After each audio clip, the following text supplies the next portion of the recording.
मैहर के त्रिकूट पर्वत पर आखिर क्यों इस रहस्यमयी मंदिर का निर्माण किया गया, जो कि लगभग 600 फीट की ऊंचाई पर एक सुनसान पहाड़ी के ऊपर स्थित है। यह आज भी एक अनसुलझा रहस्य है। सिद्ध पीठ मां मैहर की महिमा की बात करें तो उत्तर प्रदेश में जितना महत्व मां विंध्यवासिनी का है, उतना ही मध्य प्रदेश में मां मैहर देवी शारदा का है। मैहर प्रयागराज से 200 किलोमीटर दूर मध्य प्रदेश के सतना जिले में स्थित है। क्या इसलिए इस स्थान का नाम मैहर पड़ा है क्योंकि यहाँ पर माता सती का हार गिरा था, या क्या कोई और घटना है? क्या वाकई यह मंदिर 1000 वर्ष पुराना है? और क्या ये सत्य है कि यहाँ आल्हा उदल फूल चढ़ाने आते हैं, या फिर इससे भी अधिक गहरी बात हो सकती है? ऐसे रहस्यों से भरे हुए इस मंदिर में प्रतिदिन हजारों की संख्या में माता के भक्त दर्शन के लिए आते हैं, और नवरात्रि में तो ये संख्या काफी बढ़ जाती है। आखिर इस मंदिर का रहस्य क्या है, ये जानने के लिए वीडियो के अंत तक बने रहिए। मैहर मंदिर से जुड़ी कुछ लोकप्रिय कहानियां हैं, जिनके माध्यम से हम आपको इसके रहस्यों से अवगत कराएंगे। तो चलिए दोस्तों, वीडियो की शुरुआत कर लेते हैं। आल्हा ऊदल का इतिहास लगभग 800 साल पुराना है, अर्थात लगभग 12वीं सदी में महोबा के आखिरी चंदेल राजा थे प्रमोद देव, और जिनकी पत्नी थी रानी मल्हान। एक दिन जंगल से लौटते हुए राजा परमाल ने त्रिकूट पहाड़ी के निकट 2 पहलवानों का मल्ल युद्ध देखा। उनके अद्भुत युद्ध कौशल से प्रभावित होकर वह उन्हें अपने साथ महोबा ले आए।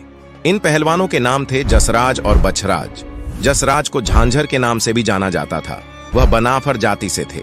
कुछ लोग उन्हें अहीर मानते हैं, जबकि कुछ लोग राजा के कहने पर उन्हें क्षत्रिय मानते हैं। जसराज महोबा तो आ गया था, लेकिन जंगल में अपनी पत्नी देवकी उर्फ देवला और 2 बेटों आल्हा और ऊदल को छोड़कर जाने से पहले राजा परमाल ने उसकी पत्नी देवला को अपने गले का हार और स्वर्ण मुद्राएं भेंट स्वरूप दी थीं, ताकि आल्हा ऊदल का लालन पालन आसानी से हो सके। जयसराज और बछराज महोबा की रक्षा के लिए कई युद्ध लड़े। जब मांडवगढ़ के राजा करिया राय ने महोबा पर आक्रमण किया, तो दोनों योद्धाओं ने पूरी शक्ति से लड़ाई लड़ी, लेकिन करिया राय ने उन्हें बंदी बना लिया और यातनाएं दी। वह उन्हें बनाफर कबीले तक ले आया और उनकी पत्नी देवला और दोनों बेटों आल्हा और ऊदल के सामने उनका सिर काट दिया। करिया राय ने यह चेतावनी देते हुए यह भी कहा कि जो भी राजा परमाल का साथ देगा, उसका यही अंजाम होगा। करिया राय ने राजा परमाल के द्वारा दिए गए हार को देवला के गले से इतनी तेजी से छीना कि नस कट जाने के कारण उसने भी प्राण त्याग दिए। जाते जाते उसने कबीले के लोगों से लूटपाट की और बस्ती को तहस नहस कर दिया। तब आल्हा ने शपथ ली कि वह करिया राय को मारकर अपने माता पिता की मृत्यु का बदला लेने तक चैन से नहीं बैठेगा। आल्हा ने कबीले की सुरक्षा के लिए पहाड़ की ऊंची चोटी पर जाकर रहने लगा, जिससे वह चारों दिशाओं में नजर रख सके और दूर से आती हुई शत्रु सेना की जानकारी पहले से ही कबीले के लोगों तक पहुंचा सके। हालांकि आल्हा उस समय समझ नहीं पा रहा था कि वह अपनी मां की मृत्यु का बदला कैसे ले। इसी चिंता में पहाड़ी पर सोते हुए एक रात आल्हा ने सपने में अपनी मां को देखा। मां एक दिव्य रूप में थी। अचानक उन्होंने करिया राय की गर्दन से लटकता हुआ अपना हार छीन लिया और उसका गला काट दिया। फिर वे पहाड़ी में समा गई। आल्हा ने सपने में अपनी मां को जिस रूप में देखा था, उसी रूप में उन्हें उस पहाड़ी पर स्थापित किया और रोज उनकी पूजा करने लगा। आल्हा को अपने सपने से बहुत प्रेरणा मिली। उसने सपने को अपनी मां का आदेश माना और करिया राय से बदला लेने के लिए गुप्त रूप से सेना को तैयार किया। उसने कबीले के लोगों को मल्ल युद्ध का प्रशिक्षण देने के लिए त्रिकूट की पहाड़ियों में एक गुप्त अखाड़ा बनाया। राजा परमाल की सेना बिना किसी योग्य सेनापति के कमजोर हो गई थी। जब उन्हें आल्हा के गुप्त अखाड़े के बारे में पता चला, तो वे स्वयं आल्हा से मिलने पहुंचे और उन्हें अपने साथ महोबा ले आए। रानी मल्हान ने दोनों भाइयों को अपने बच्चों की तरह स्वीकार किया और उनकी देखभाल की। जल्द ही आल्हा ने युद्ध का प्रशिक्षण पूरा किया और सेनापति के रूप में युद्ध में उतरे। उन्होंने करिया राय को हराकर उसकी गर्दन काट दिया और उसे पहाड़ की चोटी पर अपनी मां की मूर्ति के सामने समर्पित कर दिया। तब से उस मूर्ति को मां शारदा के नाम से जाना जाता है। शारदा अर्थात विद्या, वाणी और आध्यात्म की देवी, जिससे आल्हा को प्रेरणा मिली करिया राय को मारने की। क्योंकि आल्हा ने करिया राय को मारकर अपनी मां का हार वापस लेकर उस मूर्ति पर चढ़ाया था। तब से इस क्षेत्र को मैहर के नाम से जाना जाने लगा। कहा जाता है आल्हा ने अपने जीवन के आखिरी 12 साल इसी मंदिर में समाधि और ध्यान में बिताए ताकि वह अपनी मां के दिव्य स्वरूप को फिर से देख सके। लेकिन आल्हा को वह दर्शन हुए या नहीं, यह कोई नहीं जानता। और सबसे बड़ा रहस्य है कि आल्हा की मृत्यु कैसे हुई। इसके बारे में कोई भी प्रमाण नहीं है। आल्हा की मृत्यु को लेकर कई तरह की मान्यताएं हैं। कुछ लोग मानते हैं कि आल्हा ने समाधि की परम अवस्था हासिल करके अंतर्ध्यान हो गए, जबकि कुछ कहते हैं कि उन्होंने इस पहाड़ी के भीतर बनी किसी गुप्त गुफा में हमेशा के लिए समाधि ले ली। पर्याप्त साक्ष्य की कमी के कारण स्थानीय लोग यह मानते हैं कि आल्हा आज भी जीवित हैं और रोज भोर होते ही मां की आरती करने आते हैं। गुरु गोरखनाथ की कहानी और ऊदल की मृत्यु। ऊदल की मृत्यु कैसे हुई, यह भी एक अनसुलझा रहस्य है। इस रहस्य का उत्तर हमें गुरु गोरखनाथ की कहानी से मिलता है। कहते हैं कि जब मां शारदा की महिमा दूर दूर तक फैली और लोग दर्शन के लिए यहाँ आने लगे, तो एक दिन गुरु गोरखनाथ यहाँ मां के दर्शन के लिए पहुंचे। उस समय करिया राय को मारकर आल्हा अपने छोटे भाई ऊदल की परवरिश में व्यस्त था। उसे अपनी मृत्यु का भय नहीं था, लेकिन वह ऊदल से बहुत प्यार करता था और उसे नुकसान नहीं पहुंचाना चाहता था। इसलिए वह युद्ध से परहेज करने लगा था।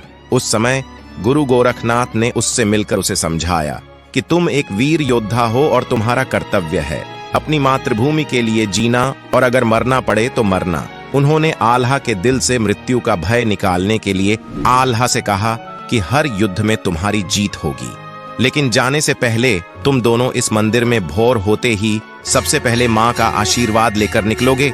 आल्हा ने गुरु गोरखनाथ की आज्ञा को देववाणी मानकर अपने भाई ऊदल के साथ हर युद्ध से पहले पहाड़ की कठिन चढ़ाई करके मां शारदा के दर्शन करते थे। यह एक संयोग था या गुरु का आशीर्वाद, लेकिन आल्हा ने कई लड़ाइयों में विजय प्राप्त की। आल्हा खंड काव्य के अनुसार उन्होंने 52 लड़ाइयां लड़ी, जिनमें से 51 में उनकी जीत हुई। हालांकि कुछ इतिहासकारों के अनुसार ये तथ्य पूरी तरह सटीक नहीं है। ऊदल की मौत पृथ्वीराज चौहान से युद्ध करते हुए हुई थी। लगभग 1000 वर्ष पहले पृथ्वीराज चौहान ने बुंदेलखंड क्षेत्र को अपने साम्राज्य में शामिल करने के लिए महोबा पर आक्रमण किया था। उस समय राजा परमाल ने आल्हा ऊदल को इस युद्ध का कार्यभार सौंपा था। युद्ध से कुछ दिन पहले आल्हा ने अपने छोटे भाई ऊदल को सेना की तैयारी के लिए महोबा में ही छोड़कर मां शारदा के दर्शन के लिए मैहर अकेले ही आ गए। कहा जाता है कि इसी कारण ऊदल ने पृथ्वीराज चौहान के साथ युद्ध करते हुए वीर गति को प्राप्त हुए। अपने भाई की मौत का प्रतिशोध लेने के लिए आल्हा ने पृथ्वीराज चौहान के खिलाफ पूरी शक्ति से युद्ध किया। आखिरी युद्ध से एक रात पहले गुरु गोरखनाथ आल्हा से मिलने उसके शिविर में आए। लोगों का कहना है कि यहीं पर गुरु गोरखनाथ ने आल्हा से वचन लिया था कि वे पृथ्वीराज चौहान को युद्ध में हरा दे, लेकिन उन्हें कोई क्षति नहीं पहुंचाएंगे। गुरु के इन वचनों से आल्हा आहत हुए। अपने भाई की मृत्यु का बदला न ले पाने के शोक से वे युद्ध और सभी सांसारिक मोह माया से विरक्त हो गए। उन्होंने त्रिकूट पर्वत पर स्थित मां शारदा के मंदिर में जीवन के अंतिम क्षणों तक एकाकी जीवन व्यतीत किया। राजा दुर्जन सिंह और गढ़रिये की कथा। कहा जाता है आल्हा और ऊदल के चले जाने के बाद पिछले 800 वर्षों में एक ऐसा दौर भी आया जब कई 100 सालों तक मंदिर की महिमा धूमिल पड़ गई थी। समय के साथ यह पहाड़ और उस पर स्थापित मां शारदा की मूर्ति घने जंगलों की ओट में समा गए थे।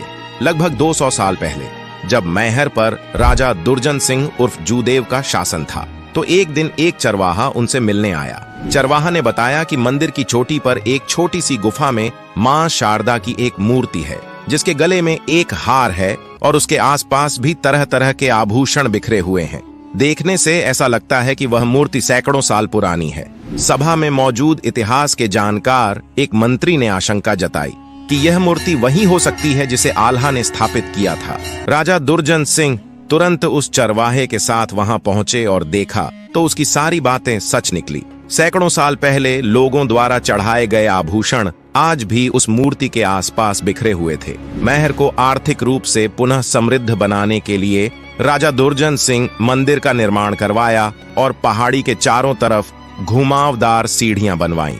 मंदिर के प्रचार प्रसार के लिए उन्होंने एक समिति का गठन किया। इस कारण आज मैहर माता का मंदिर दूर दूर तक अपनी पौराणिक और ऐतिहासिक ख्याति के लिए जाना जाता है। आज न केवल पर्यटन बल्कि कई कारखानों से भी मैहर की अर्थव्यवस्था चलती है। दोस्तों, यह जानकारी अच्छी लगी तो वीडियो को लाइक करके कमेंट बॉक्स में जय मैहर मैया जरूर लिखें और ऐसी ही जानकारी पाते रहने के लिए हमारे चैनल को सब्सक्राइब करके बेल आइकॉन दबा दीजिए। मिलते हैं अगले एक और दिलचस्प वीडियो में, तब तक के लिए जय मां शारदा।